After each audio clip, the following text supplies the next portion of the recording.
இந்த படத்தை பொறுத்த வரைக்கும் ஏகப்பட்ட பொய் செய்திகள் தான் அதிகமாக இருக்குங்க. ரீசெண்டாக கூட ஹாலிவுட்டு பட நிறுவனம் ஒன்று லைக்கா ப்ரொடக்ஷனுக்கு லீகல் நோட்டீஸ் அனுப்புனாங்க. அந்த லீகல் நோட்டீஸில் தெளிவாக சொல்லியிருக்கிறது என்னன்னா, ஹாலிவுட்டு படம் தயாரித்த பிரேக்கிங் டவுன் படத்தை மகிழ் திருமேனி அவர்கள் திருட்டுத்தனமாக சுட்டிருக்காரு. இதனால் எங்களுக்கு பாதிப்பு ஏற்பட்டிருக்கு. இந்த நஷ்டத்தை லைக்கா ப்ரொடக்ஷன் 150 கோடி கொடுத்து முடிச்சுக்கணும் அப்படிங்கிற மாதிரி அந்த லீகல் நோட்டீஸில் இருந்ததா ஒரு சில பேர் சொல்லிகிட்டு இருந்தாங்க. இதனால் இந்த படத்தோட ரிலீஸ் தள்ளி போகிறதுக்கு வாய்ப்புகள் இருக்குது. கண்டிப்பாக குட் பை டக்லி திரைப்படம் தான் முதல்ல ரிலீஸ் ஆகும், அதுக்கப்புறம் தான் விடாமுயற்சியோட ரிலீஸ் இருக்கும் அப்படிங்கிற மாதிரி சொல்கிறாங்க. இதுக்கு சொல்லப்படுறதுக்கு முக்கிய காரணம் இந்த பிரச்சனை தான்.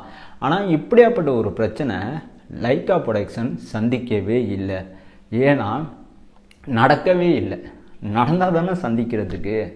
ஸோ கிட்டத்தட்ட ஒரு கேள்விப்பட்ட ஒரு விஷயத்தை நான் ஒரு நியூஸ் பேப்பரில் படித்த ஒரு விஷயத்தை உங்ககிட்ட நான் சொல்கிறேன் அப்படின்னு யாருமே சொல்லவே இல்லைங்க.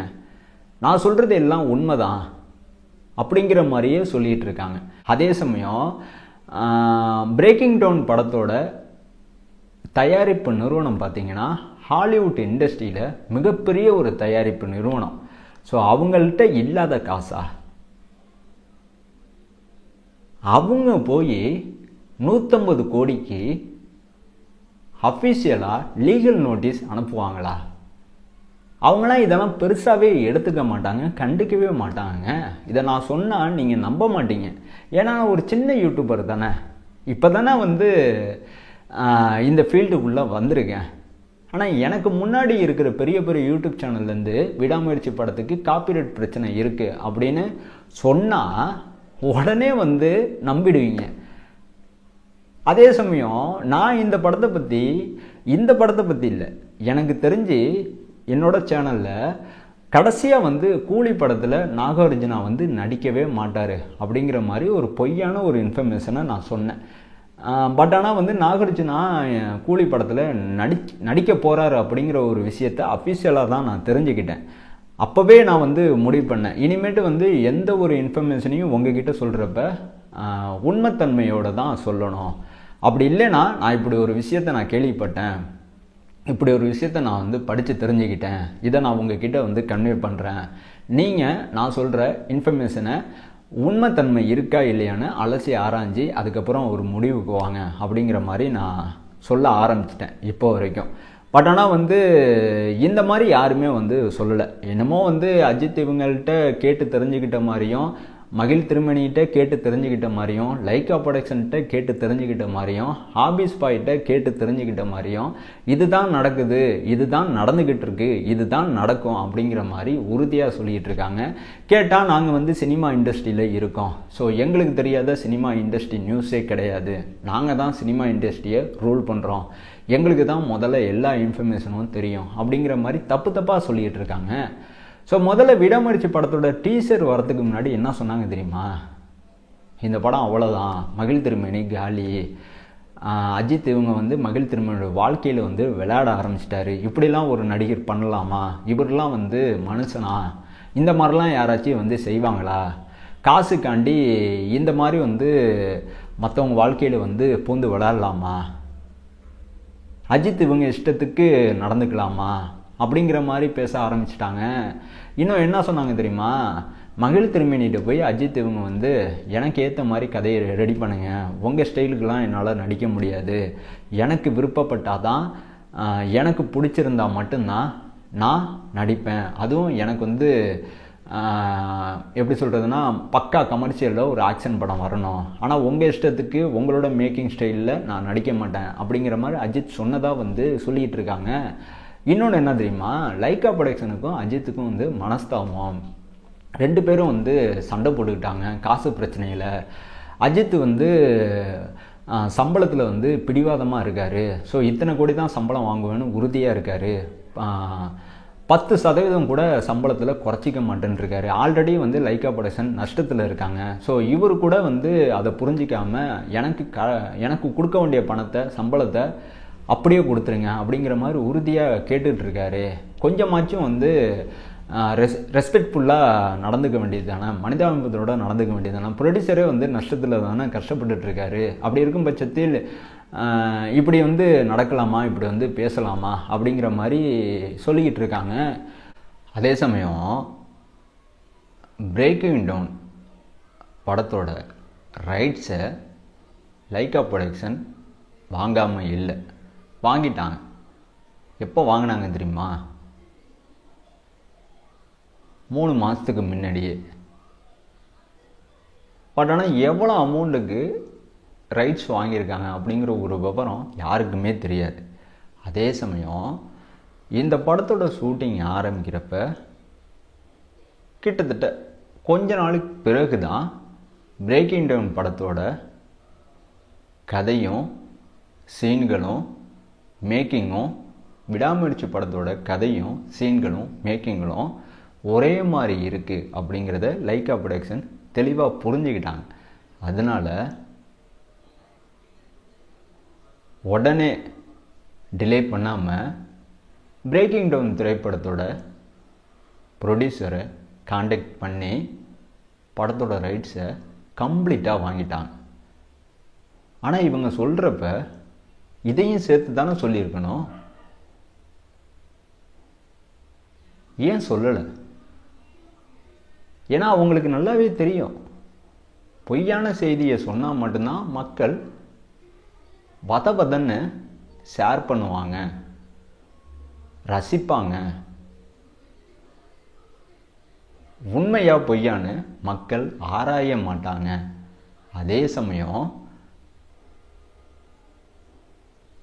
இவங்க சினிமா இண்டஸ்ட்ரியில இருக்கிறவங்க தானே. அப்போ இண்டஸ்ட்ரியில் விசாரிச்சிருக்குமா இல்லையா?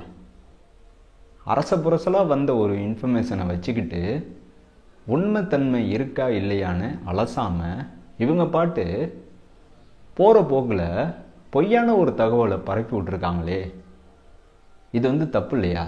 யார் செஞ்சா அப்படிங்கிற எல்லா விவரமும் உங்களுக்கு தெளிவாகவே தெரியும். இவங்க பேரை நான் மென்ஷன் பண்ண விரும்பவே இல்லை. அதே சமயம் இந்த மாதிரி நபர்கள் சொன்ன ஒரு இன்ஃபர்மேஷனை வச்சுக்கிட்டு தமிழ் ஹிந்து நியூஸ் பேப்பர்லேயும் சரி, இது மாதிரி ஏகப்பட்ட தமிழ் நியூஸ் பேப்பர்லேயும் சரி, கிட்டத்தட்ட இதே நியூஸை அப்படியே வந்து பரப்பியிருக்காங்க. இது எவ்வளோ பெரிய ஒரு தப்பு! இது எந்த அளவுக்கு வந்து விடாமுயற்சி படத்தோட டீமுக்கு வந்து மன உளைச்சலை ஏற்பட்டிருக்கும். இதெல்லாம் அவங்க யாருமே யோசிக்கவே இல்லைங்க. ஆனால் இப்போ பிரச்சனை அது கிடையாதுங்க அப்படின்னு நீங்கள் யாரும் சொல்ல முடியாது. ஏன்னா பிரச்சனையே இதுதான். ஆனால் இவங்க சொன்னதுனால தான் ரைட்ஸ் வாங்கியிருக்காங்க அப்படின்னு யாருமே சொல்ல முடியாது. 3 மாதத்துக்கு முன்னாடியே ரைட்ஸ் வாங்கிட்டாங்க.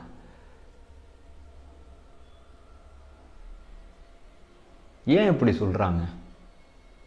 இவங்க இந்த படத்துக்கு மட்டும் இப்படி சொல்லலைங்க.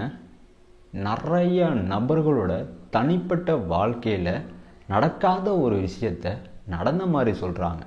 அப்புறம் இன்னும் ரொம்ப முக்கியமான ஒரு விஷயம் என்னென்னா, இந்த படத்தோட டீசர் வரத்துக்கு முன்னாடி இங்கே நிறைய பேர் வந்து என்ன சொன்னாங்க தெரியுமா? அஜித் இவங்க கார் ரேஸ் பயிற்சியில் ரொம்ப தீவிரமாக ஈடுபட்டுருக்காங்க, இதனால் விடாமுயற்சி படத்தோட டப்பிங் வேலையை அஜித் இவங்க ஆரம்பிக்கவே இல்லை.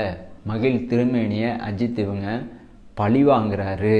ஏன்னா ஷூட்டிங் ஸ்பாட்டில் அஜித்தை செம்மையாக டார்ச்சர் பண்ணதுனால வேறு வழியே இல்லாமல் படத்தோட ஷூட்டிங்கில் மகிழ் திருமேனி சொன்ன எல்லா வேலையுமே செஞ்சு கொடுத்துட்டாரு. ஸோ இப்போ அஜித்தோட நேரம், இப்போ இவர் பழி வாங்குறாரு அப்படிங்கிற மாதிரி சொல்கிறாங்க. ஸோ இதனால் இந்த படத்தோட ரிலீஸ் தள்ளி போகும். கண்டிப்பாக குட் பேட் அக்லி படம் தான் பொங்கலுக்கு ரிலீஸ் ஆகும். ஏன்னா ஆதிக் ரவிச்சந்திரனுக்கும் அஜித்துக்கும் நல்ல நட்பு இருக்குது. ஸோ கிட்டத்தட்ட குட் பேட் அக்லி படம் தான் அஜித் இவங்களோட ஃபேவரட்டும் கூட.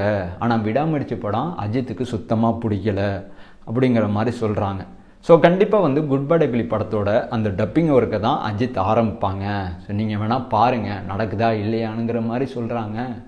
ஏன் இப்படி சொல்கிறீங்க அப்படிங்கிற மாதிரி தான் எனக்கு கேட்க தோணுதுங்க. தயவு செஞ்சு இந்த மாதிரி ஒரு இன்ஃபர்மேஷன்லாம் வந்து எல்லாருமே சொல்ல தான் செய்வாங்க. பட் ஆனால் வந்து அதெல்லாம் கவனத்தில் எடுத்துக்காதீங்க. படம் சொன்ன நேரத்தில் சொன்னபடி கண்டிப்பாக பொங்கலுக்கு ரிலீஸ் ஆகும். இது தலை பொங்கல் தான், நான் ஆரம்பத்துலேருந்தே சொல்லிக்கிட்டு இருக்கேன். ஸோ சொல்லப்போனால் வந்து இப்போ ப்ரொடக்ஷன் ஹவுஸ் சைட்லேருந்து அஜித் இவங்க விடாமுயற்சியோட டப்பிங் ஒர்க்கை கம்ப்ளீட் பண்ணிட்டதாக வந்து அறிவிப்பு வெளியிட்டிருக்காங்க. ஸோ இந்த அறிவிப்பு மூலமாக லைக்கா ப்ரொடக்ஷனும் அஜித் இவங்களும் மகிழ் திருமணியும் ஒட்டுமொத்த சினிமா ரசிகர்களுக்கும் தலை அஜித்தோட ரசிகர்களுக்கும் சொல்ல வர விஷயம் என்ன தெரியுமா? விடாமுயற்சி பொங்கல் ரிலீஸ். இந்த விஷயம்லாம் வந்து எனக்கு வந்து இந்த விஷயமெல்லாம் வந்து எனக்கு ஆல்ரெடி தெரியும்ப்பா, இப்போ ஏன்பா சொல்கிற அப்படின்லாம் வந்து கேட்காதீங்க. எனக்கு ஏகப்பட்ட பர்சனல் வேலைகள் இருக்குது. இன்னும் சொல்லப்போனால் பார்ட் டைமாக தான் நான் யூடியூப்பில் வந்து ஒர்க் பண்ணிகிட்ருக்கேன். ஸோ ஃபுல் டைமாக நான் வந்து ஒர்க் பண்ணல. ஃபுல் டைமாக நான் ஒர்க் பண்ணேன்னா வச்சிங்களேன், அக்யூரேட்டாக வந்து எல்லா இன்ஃபர்மேஷனையும் வந்து டைமுக்கு உங்ககிட்ட வந்து சேர்த்துருவேன். பட் ஆனால் வந்து கிடைக்கிற டைமில் நான் வந்து முடிஞ்ச அளவுக்கு யூடியூப்பில் ஒர்க் பண்ண முயற்சி பண்ணிகிட்ருக்கேன். அதனால தான் என்னால் டெய்லி வந்து வீடியோ போட முடியல. ஓகேங்களா? ஸோ கிட்டத்தட்ட வந்து இப்போ இந்த படத்தோட டப்பிங் ஒர்க்கை அஜித் இவங்க அஜர்பைஜானில் இருந்துகிட்டே முடிச்சிருக்காங்க. அதுவும் 4 நாளில் முடிச்சிருக்காங்க.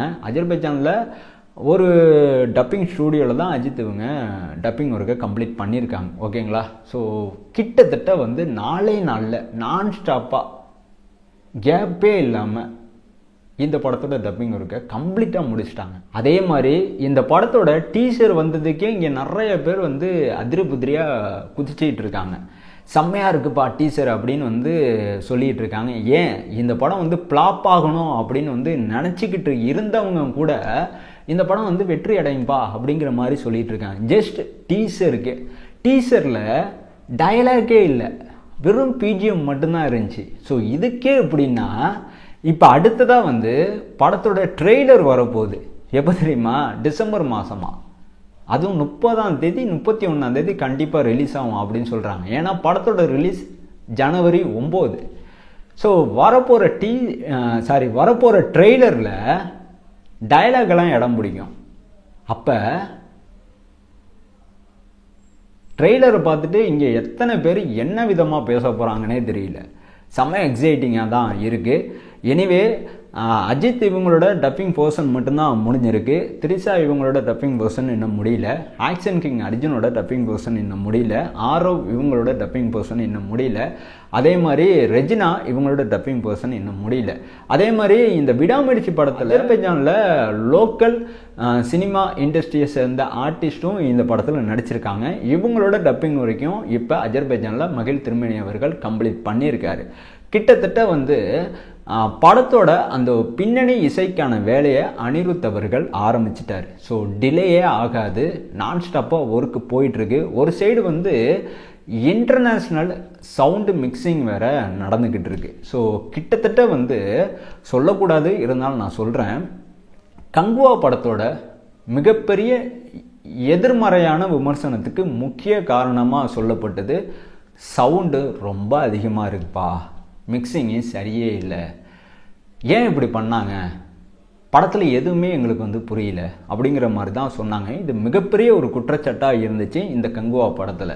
பட் இப்படியாப்பட்ட ஒரு பிரச்சனை விடாமுயற்சி படத்துக்கு வரக்கூடாது அப்படிங்கிறதுல கண்ணும் கருத்துமா இருக்காங்க. ஸோ நிதானமாக ஒர்க்கு போயிட்டுருக்கு, ஆனால் நான் ஸ்டாப்பாக ஒர்க்கு போயிட்டுருக்கு. ஸோ டிலேயே அப்படிங்கிற ஒரு வார்த்தைக்கு வாய்ப்பே கிடையாது.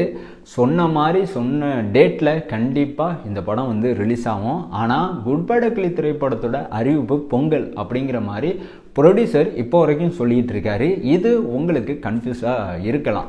ஏன் சொல்கிறாரு, எதுக்கு சொல்கிறாரு அப்படிங்கிறத நான் உங்ககிட்ட சொல்லிடுறேன். கிட்டத்தட்ட வந்து குட் பை ugly படத்தோட அந்த ஓடிடி ரைட்ஸ் பார்த்திங்கன்னா நெட்ஃப்ளிக்ஸில் இருக்குது. ஸோ நெட்ஃப்ளிக்ஸை பொறுத்த வரைக்கும் இந்த படம் வந்து பொங்கலுக்கு ரிலீஸ் ஆகும் அப்படிங்கிற மைண்ட் செட்டில் தான் வந்து இந்த படத்தையே வாங்கினாங்க. பட் ஆனால் வந்து எதிர்பாராத விதமாக விடாமுயற்சி படத்தோட ரிலீஸ் வந்து பொங்கலுக்கு இருந்ததுனால இந்த படம் வந்து பொங்கலுக்கு ரிலீஸ் ஆகாதோ அப்படிங்கிற ஒரு கன்ஃபியூஷன் நெட்ஃப்ளிக்ஸ்கிட்ட இருந்துச்சு. பட் ஒரு சில டிஸ்ட்ரிபியூட்டர்லாம் வந்து குட் பை க்ளி படம் தான் பொங்கலுக்கு ரிலீஸ் ஆகும் அப்படிங்கிற மாதிரி நினச்சிக்கிட்டு இருக்காங்க. ஸோ வியாபார ரீதியாக ஒரு சில பிரச்சனைகள் இப்போ குட் பை க்ளி படத்தோட டீமுக்கு வந்திருக்கு. ஸோ இந்த பிரச்சனை வந்து ஓரளவுக்கு வந்து சால்வ் அவுட் பண்ணணும் அப்படிங்கிறதுனால தான் ப்ரொடியூசர் வந்து இந்த படம் வந்து பொங்கலுக்கு வரும் அப்படிங்கிற மாதிரி சொல்லிகிட்டு இருக்காரு. அதே சமயம் படத்தோட ஷூட்டிங் இன்னும் முடியல, படத்தோட வேலைகள் செம்மையாக நடந்துக்கிட்டு இருக்கு. ஸோ எப்படி பார்த்தாலும் படத்தோட ஷூட்டிங் வேலையாக இருக்கட்டும், படத்தோட எடிட்டிங் ஒர்க்கு, படத்தோட டப்பிங் ஒர்க்கு, படத்தோட போஸ்ட் ப்ரொடக்ஷன் ஒர்க்கு எப்படி முடிகிறதுக்கு மேக்ஸிமம் வந்து ஜனவரி, பிப்ரவரி, மார்ச், ஏப்ரல் ஆகிடும்னு நான் நினைக்கிறேன். ஸோ அதுக்கப்புறம் படத்தோட ரிலீஸ் கண்டிப்பாக இருக்கும். ஸோ வியாபார ரீதியாக எந்த ஒரு சிக்கலும் வந்துடக்கூடாதுன்னா குட் பை க்ளி படத்தோட ப்ரொடியூசர் மைதிரி மூவி மேக்கர்ஸ் படம் பொங்கலுக்கு வரும் அப்படிங்கிற மாதிரி சொல்லிட்டு இருக்காரு. ஸோ லாஜிக்கலாக யோசிச்சு பாருங்கள், சரியாக வரும். ஓகேங்களா? நன்றி, வணக்கம்.